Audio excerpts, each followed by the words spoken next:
These 5 people are worth nearly $500 million, and they're ready to invest their own money into the best business ideas they hear. But can anyone convince them to part with their cash? I think you're here either to A, audition to be on television, or B, to see if you can put one over us. It's just a bit too much like a Me Too item. I don't want a bloody light on my hat. I want it. In fact, I also don't want to be seen wearing a baseball hat. God, I'd be ruined.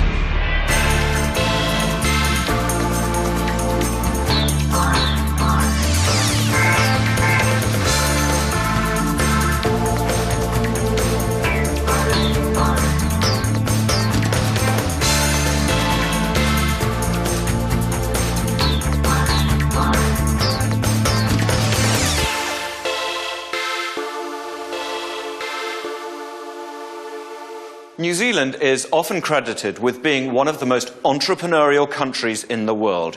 But is it?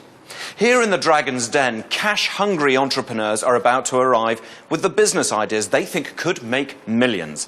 They'll pitch those ideas to 5 investors, who in turn could give them the money to get their businesses going. So who are our 5 investors? The dragons in the den. Our first dragon, Sir Bob Jones, built his empire by first investing in commercial property. His wealth now stands at more than $200 million, making him one of the country's leading entrepreneurs. Julie Christie made her $25 million in the media industry. She sold her multi-million-dollar entertainment company earlier this year and has other investments ranging from hospitality to a South Pacific resort. Paul Webb started the cut-price airline CityJet. However, he hit the headlines when the company collapsed in 1999, but has since rebuilt his personal fortune to more than $20 million through investments in companies ranging from media to commercial fishing. Aucklander Annette Presley is worth more than $35 million.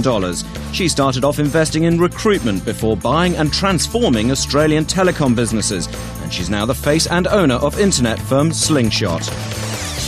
Barry Colman started off his $130 million fortune in the publishing industry as founder of Liberty Press. He also has many high-end investments, ranging from retail through to aircraft manufacturing.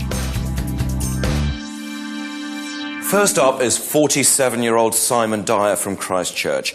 He's hoping the Dragons will invest in his innovative headgear. But is the idea bright enough for $250,000 of the Dragons' own money in exchange for just 15% of his company? Remember, he must get at least that, or he walks away with nothing.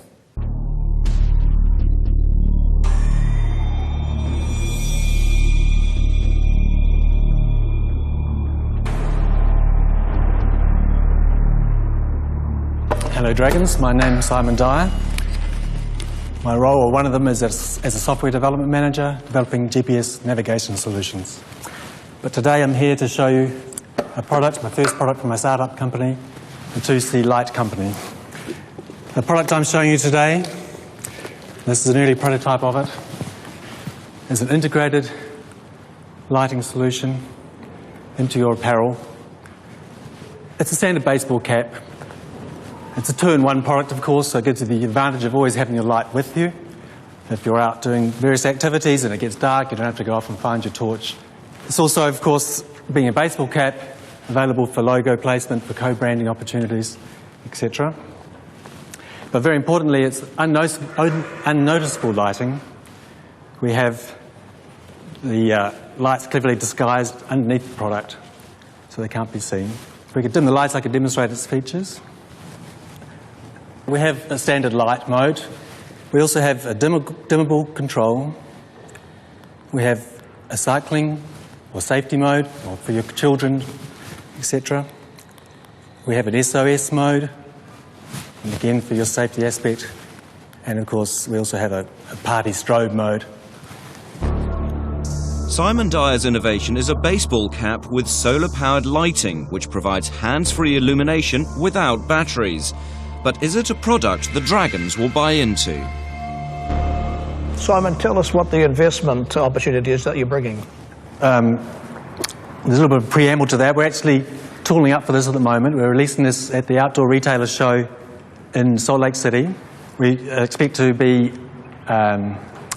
ready to produce straight after that. Our initial run will be 10,000 units, and I'm asking you to match my investment, $250,000 for a 15% share. Are you going to manufacture that in China? Currently, we're looking at doing it in Christchurch so I can maintain the quality. Christchurch? Yes. When it makes sense to go offshore, that's something we'll look at. At a cost per unit? Cost per unit is $13. We retail these, we sell them at $23, and they're going to be retailing in the States at $30. Simon's determination to take the more expensive option of producing his hat in New Zealand has surprised some of the dragons. Bob Jones has a more fundamental concern. Simon, with respect, it seems like a torch on a hat. I just can't imagine the potential user of it. So we're talking about camping. Camping? Fishing. Well, I'm a fisherman. I mean, there are already things for that, little flat torch around, and you actually need a lot of light, threading a fly and all that sort of thing. But have you actually got to the stage of having a crack at selling them? We're launching it in one big hit. We're not diverging or So the answer is divulging no. information. No, I have not. Julie Christie and Bob Jones also want to know why Simon plans to bypass New Zealand and kickstart sales in the US. If you looked at starting at home, the market you know, approaching Kathmandu or someone like that? I don't believe the numbers are going to help us at home. I mean, come on, it's part of the culture, if you like, of New Zealand. You might have a potential using market of upwards of 1 million people, perhaps, in New Zealand. So the thing either flies here or it doesn't fly anywhere. Because just so I've got it clear, you're looking for $250,000 for 15% of this single invention only? Of this product line. This will be a product line. This is my first of a product line. I'm out because it's not the sort of thing that excites me. I don't see a mass market for it. I'm not someone who could come on board and say, this is the way to go, this is how you develop it, this is how you do it. So for those reasons, I'm out. I'm out, Simon, because I don't think you've got a market at all. Can't see a potential user. I don't want a bloody light on my hat. I want it. In fact, I also don't want to be seen wearing a baseball hat. God, I'd be ruined. Embarrassment. Simon's now in real trouble. 3 dragons are out. He must rely on Julie Christie and Barry Colman if he's to get his $250,000 in return for the 15% share. Being pretty miserable about your percentage for such a speculative deal. You're yet to convince me that you guys can even make this.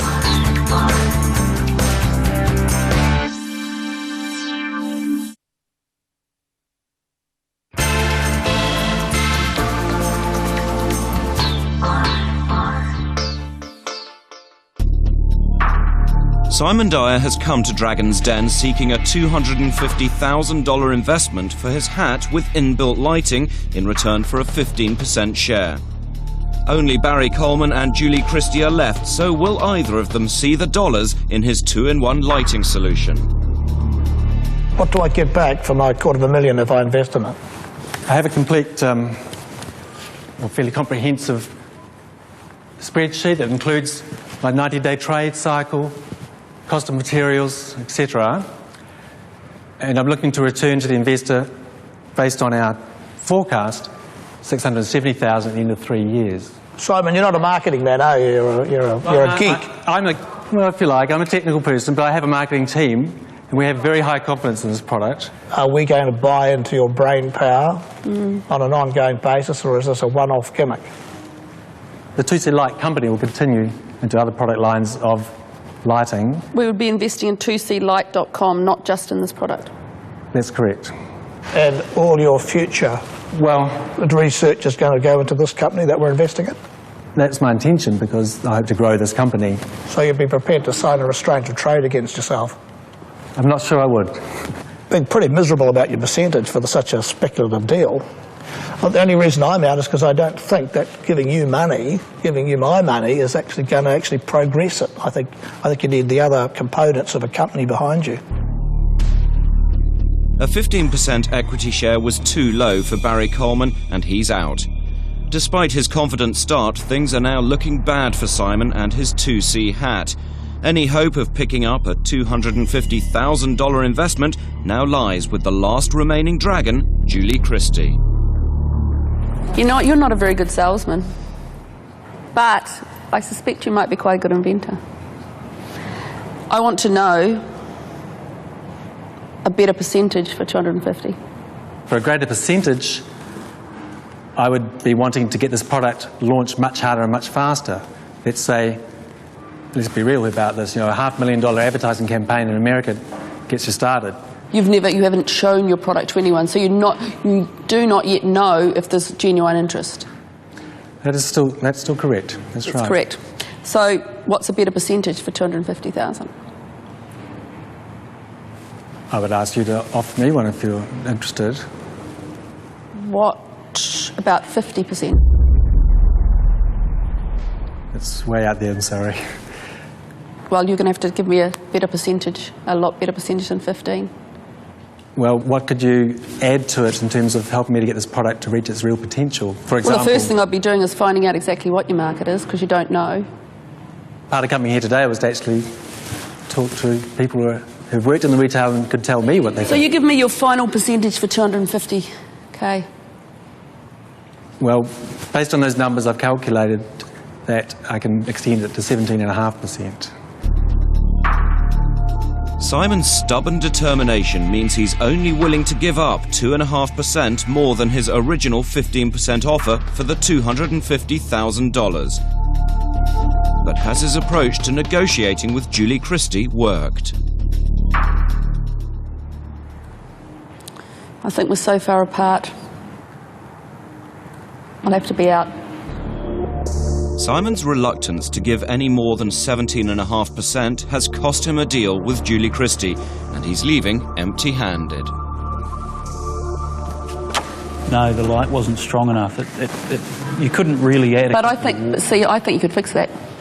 But that's an exciting product. I can see that selling by the million, you know, if it was a bit more robust.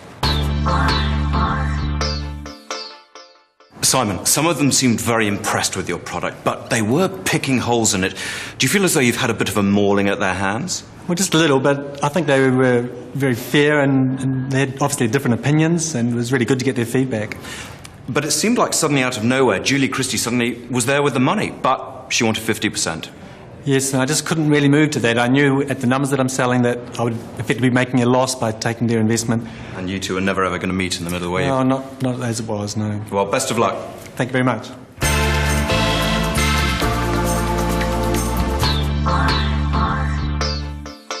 The Dragons like to see with their own eyes what they're being asked to spend their money on.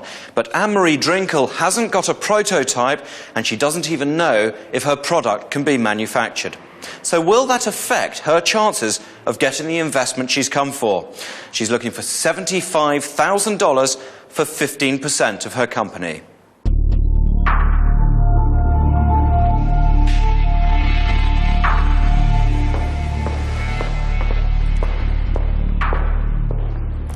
Good morning, Dragons. My name is Anne-Marie Drinkle. I'm the founder of the company Electronic Media Technology. I'm also the inventor of this great product. The product is an electronic business display card. It has a series of 4 touchscreen buttons along the left-hand side. As you press each button, will display information about your company in the panel on the right. The card will remain the same standard business size card of 85mm by 55mm. My name is Marcos Palliner. I'm the engineering consultant for EMT. This card will provide the client with all the information they need about a product or service at the touch of a fingertip. The key benefit of this opportunity is being able to provide the customer with more information at the point of sale. We are planning to sell this card for $3, and we are planning to use the printing firms as the distribution channels. We are asking for $75,000 for a 15% share in the company. While the investment Anne-Marie is looking for doesn't seem high, the smart card could be a risky deal without a working model. Hi, I'm Julie. Just to get this correct, this doesn't actually exist. There is no prototype yet. You're asking for $75,000 to develop this concept. All the electronic components necessary exist. It's just the development work to put it together into a product. We're going to make this product. We're going to launch it by April, and in our first month, we're going to bring in $150,000 gross profit. Excuse me, Anne-Marie, you've missed a key thing. You're yet to convince me that you guys can even make this. You're talking about how many you can sell, but you've never made one. This is why we need the money. 75,000. How do you know you can make one? Well, that was the preliminary study that we did. We spent time researching the different technologies that are out there, the costs, and we said, yes, we can, because that was the conclusion of our preliminary study. And what do you do with this? It's got a display on it, which will, if you push a button, will bring in relevant information, such as special offers, contact, location, and map. Whatever you want as a business. But it's a very small screen. It is a small screen, but we all use mobile phones, and you can read the data on the mobile phone. It allows the client to get a description of your product, get a short description of your service. Instead of referring somebody to a website, you can give them that information at the contact point of sale.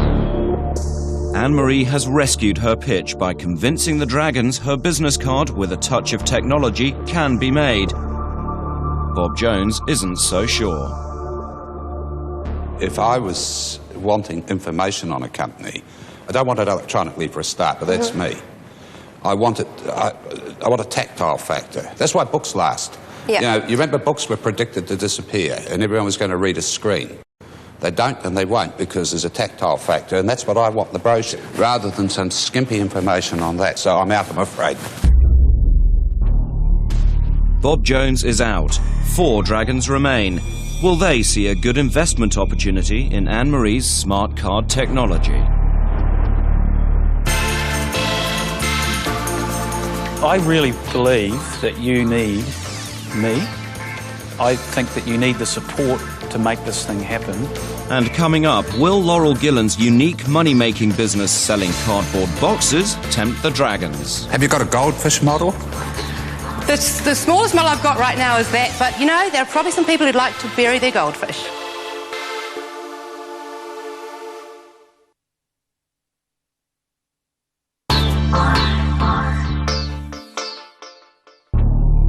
Anne-Marie Drinkle has come to Dragon's Den looking for a $75,000 investment in her electronic business card she hopes to mass produce. In return, she's offering 15% in her company.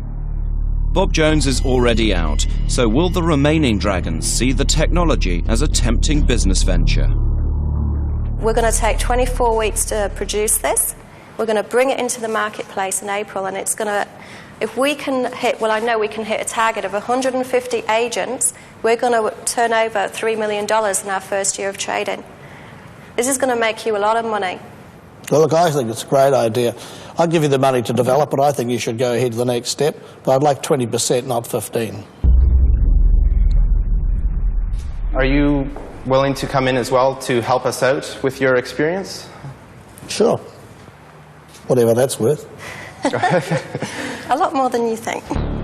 Barry's offer is only 5% more than Anne-Marie wanted to give up, but rather than accepting it, she fishes for something better from the 3 remaining Dragons yet to make a decision: Julie Christie, Paul Webb, and Annette Presley. Is anybody else interested who would like to join our company? For you, it's about who's going to best be able to get your product out of the market. I think you need me because I think I can provide the sort of publicity and exposure that you need, but I want 35%. 35% for $75,000? Yes. Well, I will give you $75,000 for 15%. For 15%.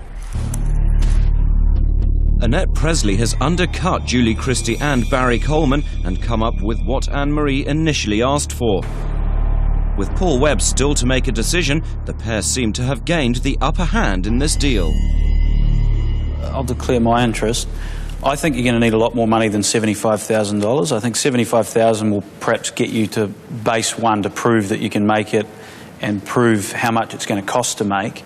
And I would be prepared to put $75,000 in for 10%, and that's my offer to you. And just to confirm, so everyone is offering $75,000?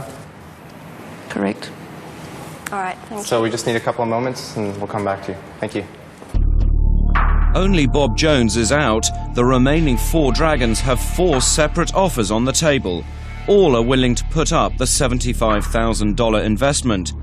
Julie Christie wants 35%, Barry Colman 20%, Annette Presley 15%, and Paul Webb is in at 10%. The future of Anne-Marie's smart card business now hinges on this one decision. Okay.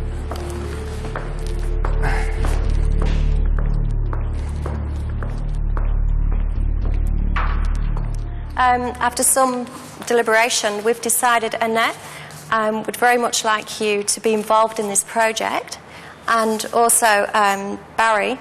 We're wondering if you guys can work together and maybe we can come up with a percentage between you, maybe 20%. Make it 26%. Half of 26%, 13 each. Yeah, that's a better idea. All right, Yep, that's fine. that's the deal. I think you should think very carefully about the implications of accepting 26%. They have wide-reaching implications. I really believe that you need me. I think that you need the support to make this thing happen, and I'd be concerned for you if you didn't choose me. I'd ask Julie if she wanted to make a bid with me, because I think you need her as well. Okay, so what are you offering? 10 each. I'll go 10. 10 each? 75? I think it's probably the best deal to go for, actually. 20% for $75,000. It's great. Good deal. All right. Paul Webb and Julie Christie have snatched the deal from Barry Colman and Annette Presley. They've taken a 20% share in the smart card business in exchange for $75,000. It's worth a $75,000 punt.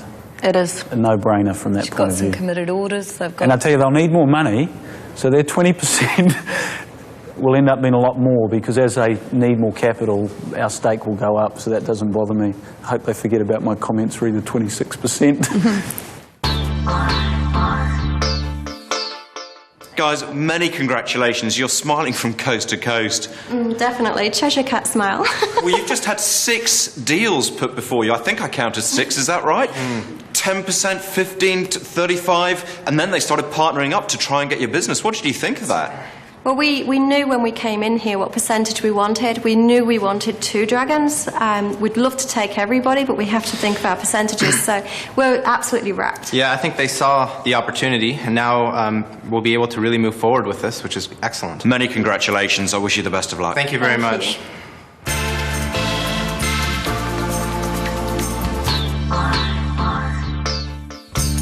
Many keen entrepreneurs come to Dragon's Den trying to sell their ideas, but leave empty-handed. Andrew Algie bought in his sports invention a double paddle bat. Not only does the racket bring a new dimension to recreational racket sports with the introduction of a third playing surface, but due to the way it is held and swung, it brings more bang for your buck. But he hit a brick wall with his racket invention. None of the dragons could see the nation playing his new racket sport.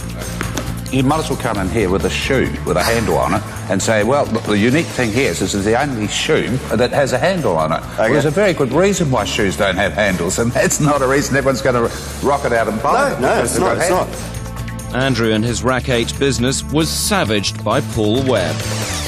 I appreciate your honesty, and particularly about your shortcomings, which are fairly obvious. And I don't invest in purely concepts as a rule, so I'm out. Barry Colman thought Andrew's racket was best left on the shelf. Don't spend the rest of the next 10 years trying to get out of being a lumberjack based on one idea, because if you thought of one, you can clearly think of 2 or 3. This is really marketed to the people who have their pet die in Ponsonby. They need to go bury it out in the backyard and placate their children. And people are prepared to pay that. You know, you don't get stingy when death's involved. The experience is good quality underwear. We have a bit of elastin in the product. We all need a bit of a hold and a bit of a lift. and Speak for yourself.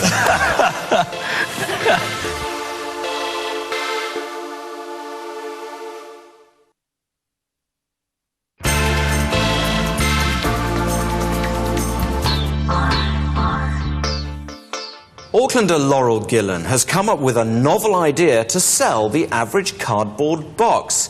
She's come to Dragon's Den looking for $120,000 and in exchange is willing to give up 15% of her company.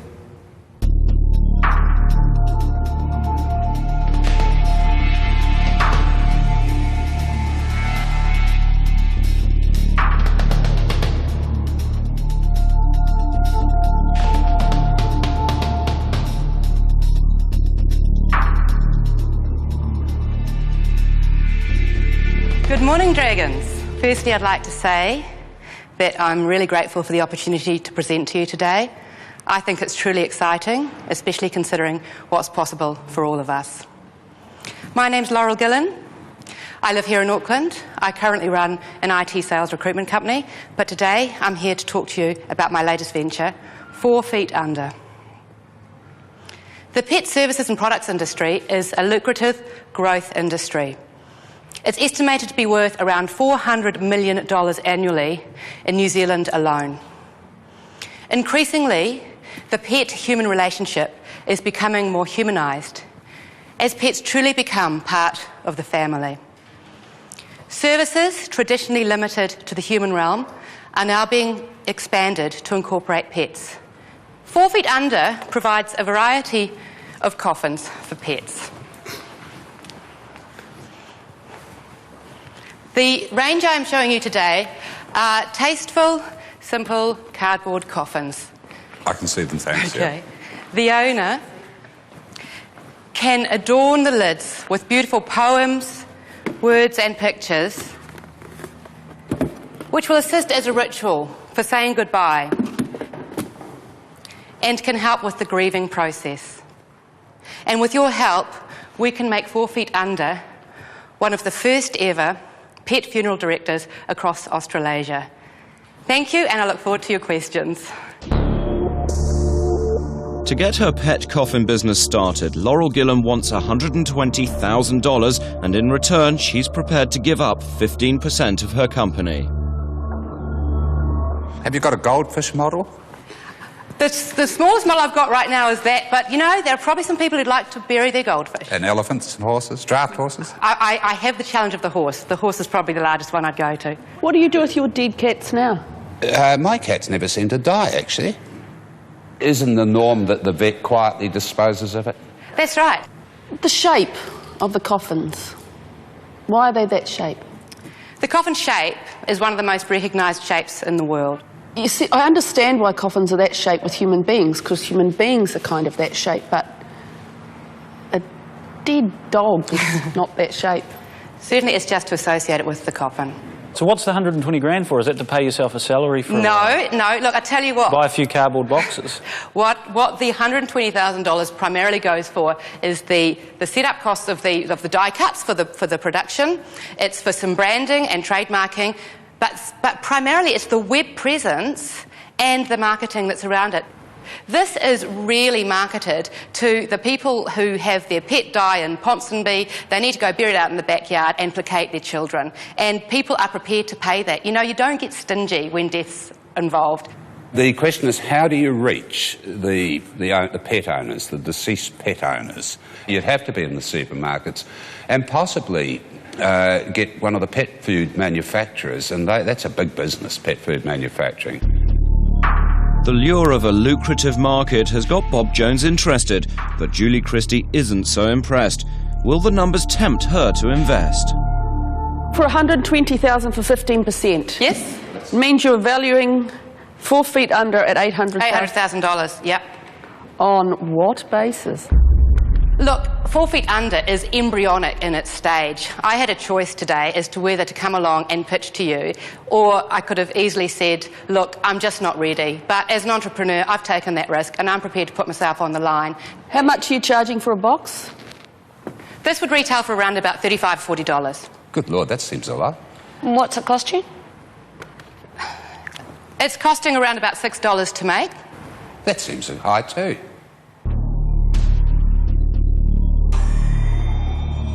Producing pet coffins, it seems, isn't a cheap business, so will the Dragons see any merits in 4 Feet Under? More importantly, will they be willing to part with $120,000 needed to get the business started? Hey Laurel, I think you've got a great idea. I mean, I've got cats, I love my animals, and my children I know are going to have an issue when they die. But I can't see, there's nothing unique about it. So there's no barrier to entry. I could tomorrow go along and start making those boxes. And I can't see I can't see 120 grand for 15%. Laura, what are you thinking, mate? You know, is it a joke? Come on, tell us. No, it is You not. tell us it's a joke, isn't it? Sorry, good luck. I am totally out. You know what I think? I think you're taking the mickey out of us. Do you? And I think you're here either to A, audition to be on television, or B, to see if you can put one over us. Well, I don't believe you. So you can say, I'm out, because I don't believe you. Okay. I don't believe you're serious about this business. Gotcha. I'm out. Okay. That's all I'm going to say. Julie Christie and Annette Presley have written off Laurel's pet coffin business as a cheap gimmick, and now 3 Dragons are out. So will Barry Colman see 4 Feet Under as a serious business investment? I'm enjoying this conversation, but it's becoming endless. But no, I'm out. I'm not a starter in the project. Okay, thank you, Barry. Only Bob Jones is left. So far, he's seen a buying public for pet coffins, but does he see a money-making opportunity? I actually think you do have a market. I'm serious about that. But I wonder if there's any money in it. I mean, and also, can you patent in any way? I rather suspect not. No. It's so easy to copy. It seems to me to be a striking weakness in it. Yeah. And for that reason, I would be out. The Dragons haven't taken Laurel Gillen's pet coffin business seriously, and she's walked away empty-handed. OK, she's here to take the mickey, but she's actually onto something. but a funeral service, you know, where someone's adding value, but she's not, you know, there's no added value, is there? I'll tell you, I'd be in it if you could patent it.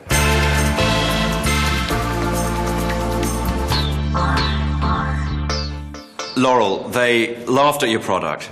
They thought you were a joke.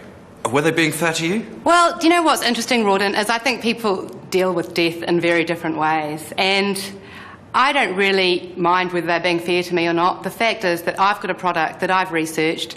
There are a load of pets out there. Pets die. People want to spend money on their pets. So you were being straight up. Absolutely. I mean, Annette and Bob both saw it as a, you know, as a marketable product, but they couldn't see how you could make money out of it. Well, you know, I'd like them to see what 4 Feet Under is like in a year's time, because I'm committed to this project and I'm going to have a lot of fun with it. After the break, investing in men's underwear looks fairly tempting to Annette Presley. Oh, sorry, can I just... I need to feel the quality. No. Jesus Christ. No, I'm joking. Oh, my God. She really does want to feel the quality, I can assure you.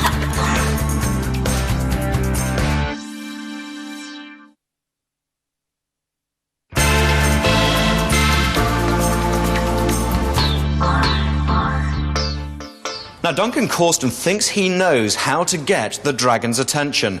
He wants $150,000 for 30% of his business.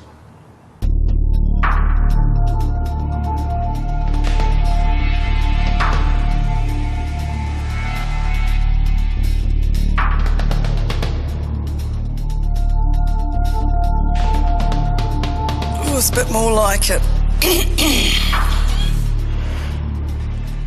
Hi Dragons, my name is Duncan Corston. I moved to New Zealand almost 9 years ago and have worked for Line 7 for almost 8 years, running their production. I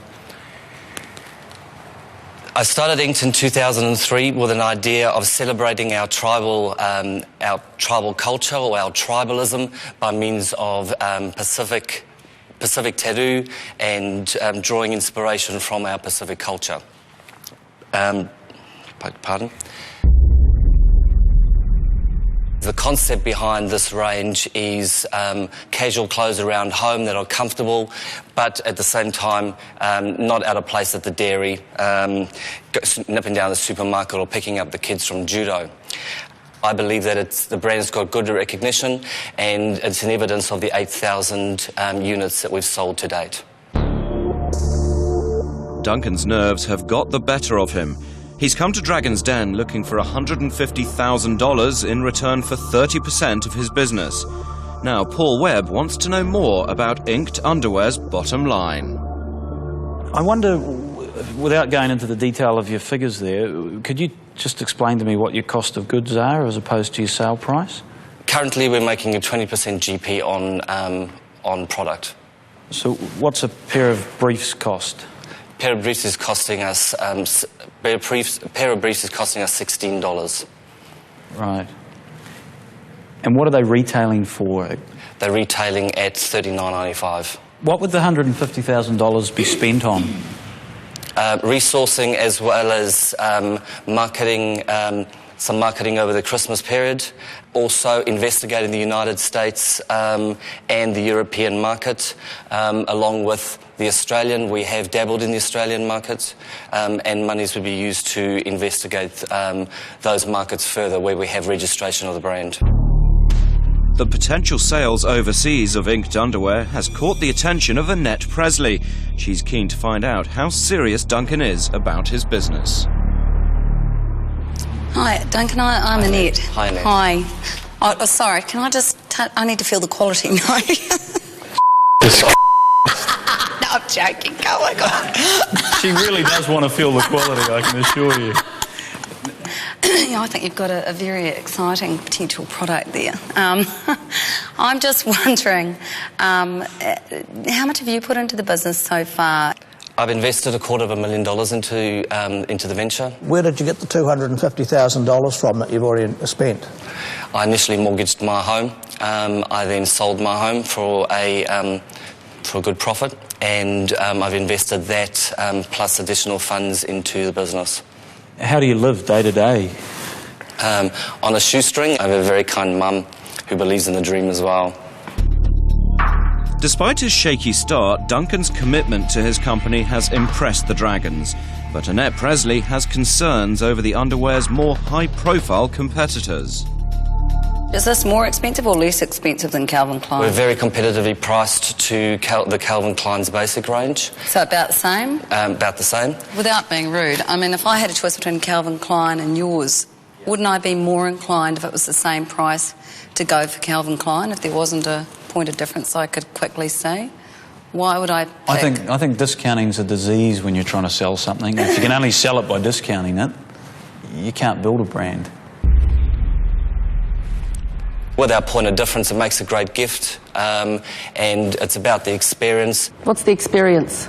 The experience is being part of the is good underwear, good quality underwear. We have a bit of elastane in the product. We all need a bit of a hold and a bit of a lift. And speak for yourself. So, to help him defy gravity, it's good, comfortable underwear. Bob Jones has a fundamental issue with Duncan's underwear range. Duncan, I'm Bob. Hi, Bob. I'm a bit baffled. Point of difference. I mean, I've looked through all your material, read the lot, and you're selling T-shirts at $55, and the single distinguishing factor from other T-shirts at, what, $10 or $15, is that you have this sketch along the top, this sort of Polynesian thing. No, you don't have to get undressed. I can see it. It's not me. I'm out, and I'll tell you why. But I would be out of anything. Don't take that to heart. That's fashion, because it constantly bewilders me. You've got to get a woman invested with that. You know, you need someone that's not quite full quid. Bob Jones is out. Duncan now has to rely on the 4 remaining Dragons to get the $150,000 he needs. Julie Christie wants to bring the focus back to Duncan's high costs. Duncan, where are you currently manufacturing it in New Zealand? I manufacture in New Zealand, here in Auckland. And yes. where do you want to manufacture it? I want to manufacture it in Asia. more specifically China. Okay, so at the moment, it's costing you $16 a pair That's for the right. briefs to manufacture in New Zealand. What will it cost you if you manufacture it in Asia? Landed $4.20. Ooh. With this $150,000 that you're asking for 30%, would that resolve that issue? Most definitely. Absolutely? Absolutely. Did you source product from Asia at Line 7? Yes, I did. And you were responsible for that? Yes, I was responsible for us resourcing the brand or increasing our sourcing out of Asia. I happen to know the chap that owns Line 7. Did you pitch this to him? No, I haven't, but we've had we certainly have had a discussion around that, and he believes he's comfortable where he's at. A lack of financial involvement from Duncan's former employer has got Paul Webb worried. So does Barry Colman see the dollar signs in inked underwear? Duncan, I've been sort of looking for fresh ideas from the presenters and sort of new things and different things, and I can't see enough differentiation. It's good looking, the presentation's great, but for me it's just a bit too much like a Me Too item, so on my part I'm out. Duncan, I'm out just because I find clothes, the market's too crowded. But thank you. 3 dragons are now out. Only Annette Presley and Paul Webb remain. Duncan's experience in clothing retail has impressed Paul Webb, so is he willing to take a share in inked underwear? I'm concerned that you've got too much product range, and I've also got a reservation that if Line 7 believed in it, they probably would have invested in it, but that's one of the other reasons that I'm saying that I'm out. I wish you all the best. Thanks, Paul. Paul Webb's out and only Annette Presley remains. Duncan wants $150,000 and is willing to give away 30%. Has he done enough to tempt Annette Presley to make an offer? I thought you gave a great presentation. Your visuals they're right up there. Why don't you throw in a lap dance? Yeah. But I would give you $150,000 for 60% of your company, and I'm not negotiable. I look forward to coming to work on Monday. We got a deal. Congratulations. Duncan Corston has had success. He's got the $150,000 he came for, and Annette Presley has taken a 60% share of inked underwear. You must have really liked that model. It's pretty hot.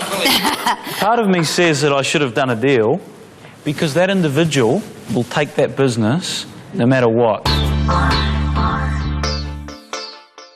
Duncan, that's fantastic. What a success. But it's fair to say that you were given a good grilling by the dragons. How hard did you find it in there? A little bit tongue-tied, really, but know the stuff and just believed that I could get across to them. I wonder whether you were feeling as though you'd actually lost all the dragons, and then suddenly Annette from nowhere said, "You've got all the money, but I want 60% of your company." Twice what you came here willing to part with. I knew what my bottom line was, and while I expected it maybe to be divided differently, it's still the same bottom line, and this ensures the success of the brand. And that 150 grand, you reckon, will take your brand to where you want it to go? This is only the beginning. This is great. Well, many congratulations. Well done. Thank you very much.